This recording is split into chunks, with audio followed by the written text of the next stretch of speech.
पिछले क्लास में हम लोग 3.2 एक्सरसाइज खत्म किए। अब इसके बाद 3.3 का थ्योरी खूब अच्छा समझिएगा। यहाँ पर आपका ट्रांसपोज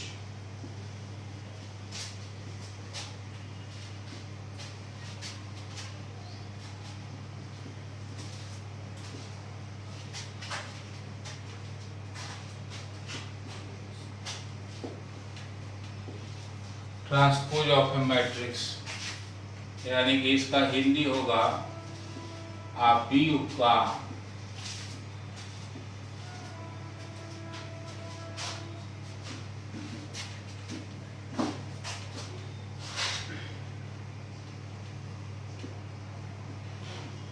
आव्यूह का परिवर्त। अब इसको समझने के लिए खूब देखिए।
इसको खूब बढ़िया से देखिए, ध्यान दीजिए।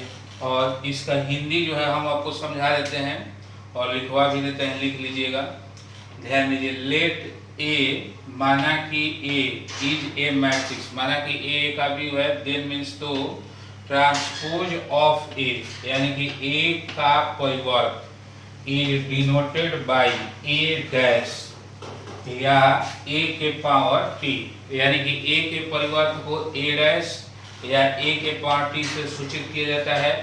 एंड डिफाइन, डिफाइन का मतलब परिभाषित, एज फॉलोज, और निम्नलिखित तरीके से परिभाषित किया जाता है। तो हिंदी आप लोग लिखिए। हिंदी लिखना अनिवार्य है, इसलिए कि लिख लीजिएगा तो अच्छा रहेगा। हम बोल देते हैं, माना कि ए का व्यू है, तो ए के परिवर्त को ए डैश या ए के पावर टी से सूचित किया जाता है और निम्नलिखित तरीके से परिभाषित किया जाता है। अब देखिए आगे इसको समझने के लिए।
यहाँ पर समझिए ध्यान से। ए डैश या ए के पावर टी, यानी कि ट्रांसपोज ऑफ ए के परिवर्त को निकालना होगा, तो हम लोग को करना है बस यही काम कि रो चेंज इनटू कॉलम, यानी कि पंक्ति को स्तंभ में बदलना। यानी कि पंक्ति को स्तंभ में बदल दीजिएगा, इसका मतलब कि ट्रांसपोज निकल जाएगा। अच्छा, इसी बात को हम लोग ऐसे भी कह सकते हैं, कॉलम चेंज इनटू रो, रो को कॉलम में बदलिए चाहे कॉलम को रो में बदलिए, बात एक ही है।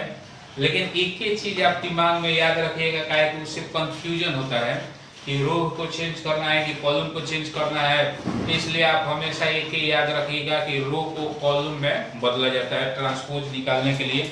उससे क्या होगा कि कंफ्यूजन आपको नहीं होगा। इस बात को और समझने के लिए हम देखिए एग्जाम्पल से कुछ क्वेश्चन से और क्लियर कर देते हैं।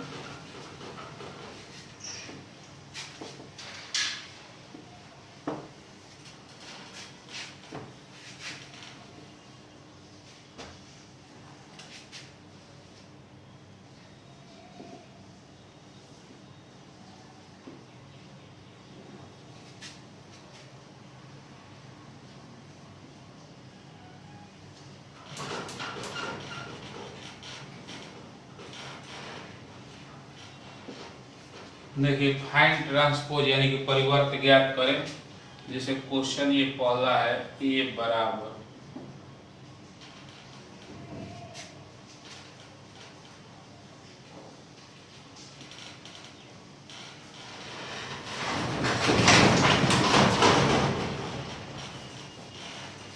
जैसे मान लीजिए ए बराबर दिया हुआ है 6 7 8 1 2 3। अब यहाँ पर हम लोग ट्रांसपोज निकालना है यानी कि ए डैश निकालना है। ए डैश बराबर रो को बदल लेंगे कॉलम में।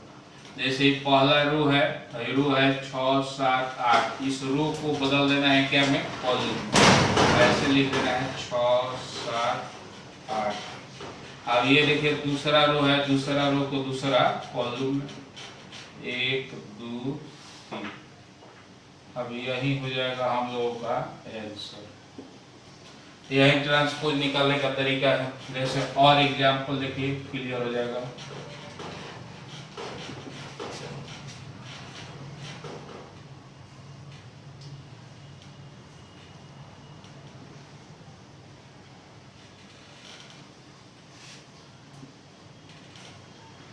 जैसे बी का परिवर्त निकालना है, ट्रांसपोज निकालना है, तो इसको सूचित करेंगे बी डैश से। यहाँ भी बस करना क्या है कि इस रो को ले लेना है क्या में कॉलम में बदल देना है। रो ऐसे लिखा गया है तो कॉलम में आपको इस तरह से ऊपर से नीचे की तरफ होता है 6 9, फिर ये 1 8, यही हो जाएगा आंसर। अब जैसे मान लीजिए तीसरा एक एग्जाम्पल,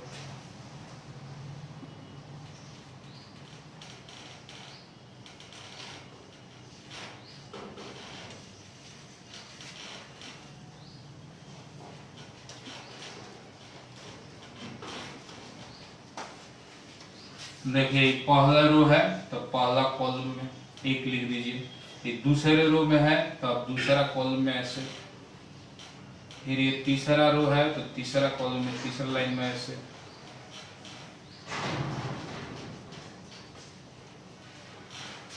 तो इस तरह से आप परिवर्त निकालना समझ गए होइएगा। अब हम आगे बढ़ते हैं। इसमें देखिए मैट्रिक्स का 2 टाइप पढ़ना है, एक सिमेट्रिक और एक स्क्यू सिमेट्रिक।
देखिए अब यहाँ पर कुछ विद्यार्थी जैसे कह रहे थे कि सर मैट्रिक्स के टाइप आप पढ़ाए हैं तो उसमें सममित वैल्यू नहीं बताए हैं, तो हम उनको बोले थे कि देखिए सौमित अभी आपको एक्सरसाइज 3.3 में पढ़ना है, तो हम जो थ्योरी पढ़ाते हैं एक्सरसाइज वाइज पढ़ाते हैं, तो यहाँ पर आपको पढ़ना है तो यहाँ पर इसको क्लियर कर देते हैं, ध्यान दीजिए।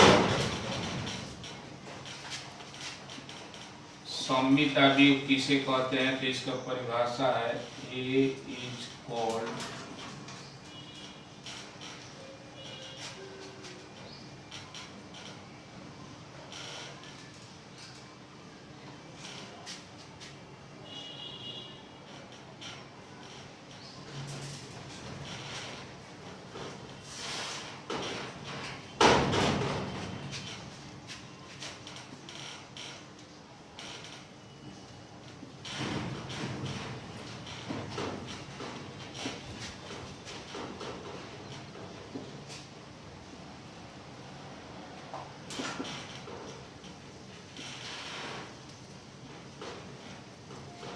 देखिए मेन यही है, सौमित अभी का परिभाषा है A is equal to A dash. यहाँ पर इसका हिंदी आप लिखिएगा A is called symmetric matrix, यानी कि ए को सौमित अभी कहते हैं इफ मीन्स यदि ए बराबर ए डैश, यदि ए बराबर होगा ए डैश के तो उसी को हम लोग कहते हैं सौमित अभी। अब इसको आप एग्जाम्पल से क्लियर कर लीजिए। जैसे यहाँ पर आपसे ये क्वेश्चन पूछा जाए, ए बराबर दे दिया जाए,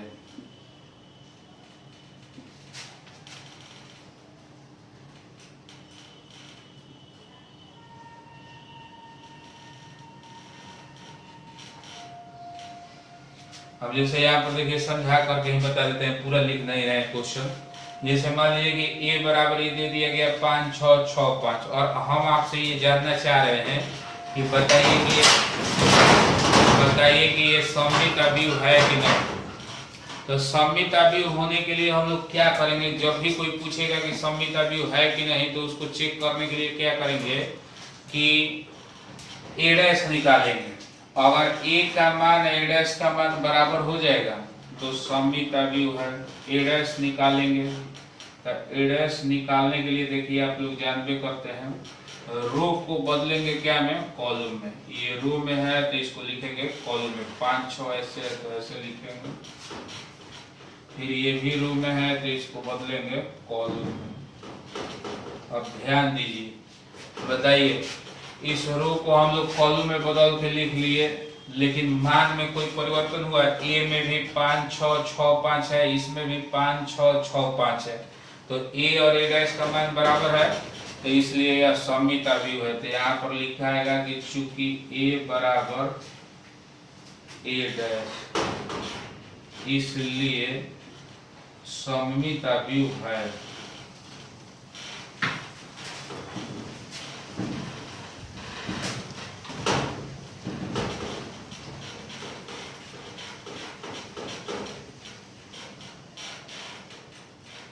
यही आपको बनाने का तरीका होगा। जैसे मान लीजिए कोई अवयव दे दिया है, आप पूछा जा रहा है कि सौमित अवयव है कि नहीं है, तो यही काम करना है, ए से उसका ट्रांसपोज निकालना है, यानी कि ए डैश निकालना है। ए डैश निकालिए और दोनों बराबर हो जाएगा तो सौमित अवयव है। अगर बराबर नहीं आया तो सौमित अवयव नहीं है। अब हम लोग इसको क्वेश्चन में एक्सरसाइज में और क्लियर कर देंगे। क्वेश्चन इस पर है बहुत सारा सिद्ध करने के लिए। अब हम लोग देखिए आगे बढ़ते हैं। इसमें एक और टाइप है मैट्रिक्स का,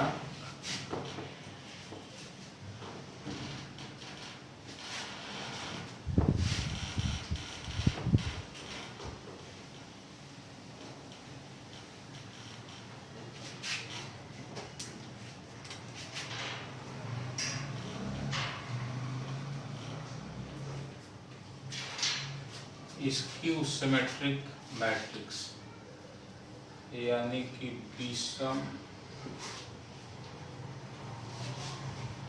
विषम सौमित अवयव। इसका देखिए डिफिनेशन, ए इज कॉल्ड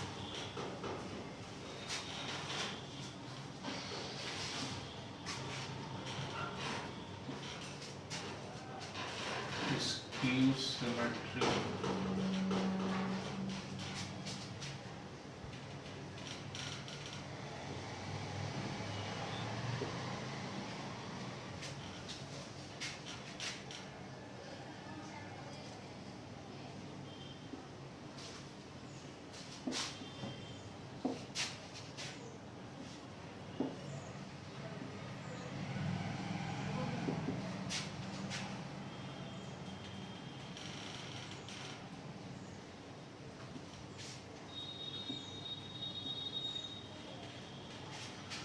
देखिए ध्यान दीजिए, इसका हिंदी आप समझ लीजिए, उसके बाद लिखिएगा।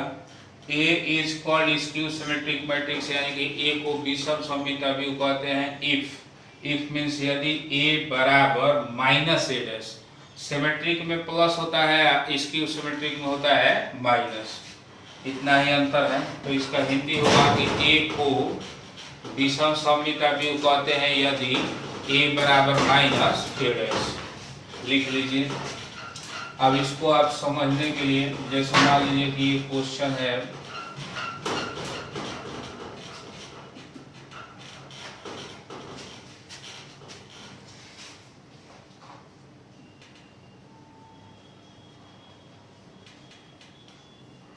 जैसे यहाँ पर ये क्वेश्चन है, ये आपसे पूछा जा रहा है कि बताइए कि विषम सममिताव्यूह है कि नहीं। तो विषम सममिताव्यूह होने के लिए हम लोग क्या करेंगे, ए बराबर होना चाहिए माइनस ए डैश के। तो इसमें दो प्रोसेस है। एक, सबसे पहले हम लोग क्या करेंगे, ए डैश निकालेंगे। ए डैश निकालने के बाद इसके बाद माइनस ए डैश निकालेंगे। आप तब देखेंगे कि ए का वैल्यू और माइनस ए डैश का वैल्यू बराबर आया कि नहीं।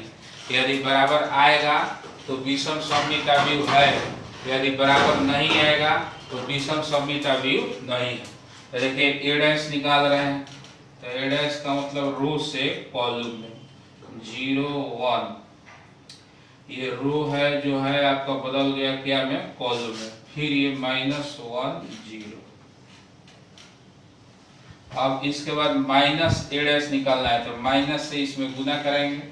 तो माइनस से गुना कराइएगा तो देखिए 0, इसमें माइनस से गुना करेगा तो माइनस माइनस प्लस, ये हो जाएगा माइनस, ये हो जाएगा 0।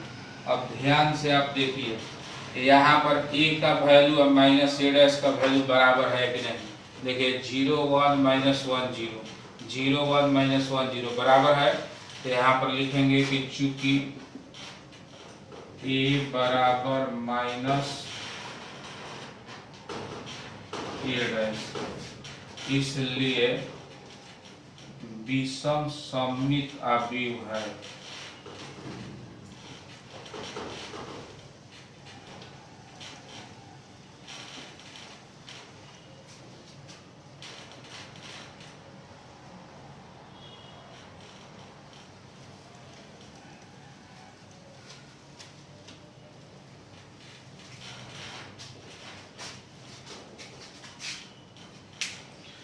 तो विषम सममित भी आप समझ गए हैं।